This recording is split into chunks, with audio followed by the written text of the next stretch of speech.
I've had situations where a client tells me I just stopped having sex with my husband because I found out that I was going outside. And sometimes he brings in STDs and it's not a. You've been practicing family law for the past 9 years, like you rightly pointed out. What would you say is the most common reason why people get divorced in Nigeria?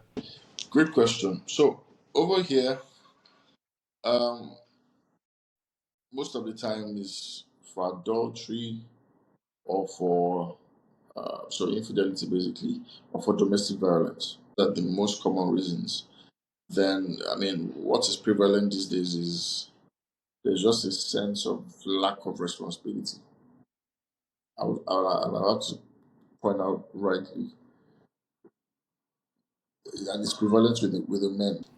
So you find women taking up roles, you know, there's an element of that. So that causes friction, you know, and before you know it, people are headed for a divorce. So sometimes it's not just one issue that causes it. It could be disagreement that will degenerate. I mean, you could have a spouse that I never touched you, I never beaten you for the first 3, 4 years of marriage. But then certain things begin to come into play. And before you know it, the person is considering doing all of those things. Right. So those are the key problems, with divorces in Nigeria. So you can't pinpoint to one thing. But obviously, most of the major ones are domestic violence, fiscal, emotional, and of course, money can be a factor as well. Um, then you have infidelity. That's quite a lot. Yeah. Yeah. Infidelity, right, is something that leads to divorce in Nigeria. Like that's something we can all agree on.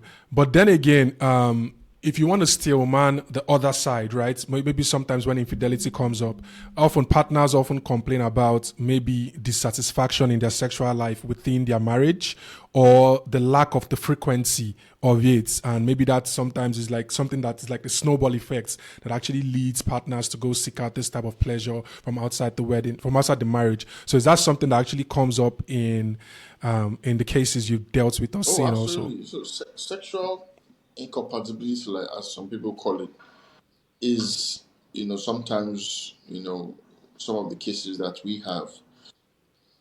You know, sexual it can be different reasons. For example, you get married to someone, maybe you both were not sexually active with each other, and you find out the person is impotent, and you're not, Mm. or you find out that person has a low sperm count, for example. So these are real issues that come up, and because an integral part of marriage is sex, whether we like it or not, Hmm. because you want to procreate, you want to enjoy your intimacy with your spouse and all that. So those things are valid points that come up. I mean, then also when you find yourself in a relationship where um, there is extramarital affairs or where there is infidelity, you know that that's a ripple effect on your sexual experience with your spouse, because if you're going outside, obviously it would have a ripple effect on what you're doing inside. So I mean, I've had situations where a client tells me I just stopped having sex with my husband because I found out that I was going outside, and sometimes he brings in STDs and it's not a place for me. And in fact, sometimes it's not even just the STDs.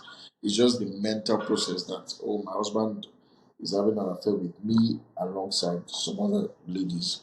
So that could cause a friction, and cause and result in the breakdown of the marriage. So yeah, the sexual issues are very real, and listen, there are a lot of them.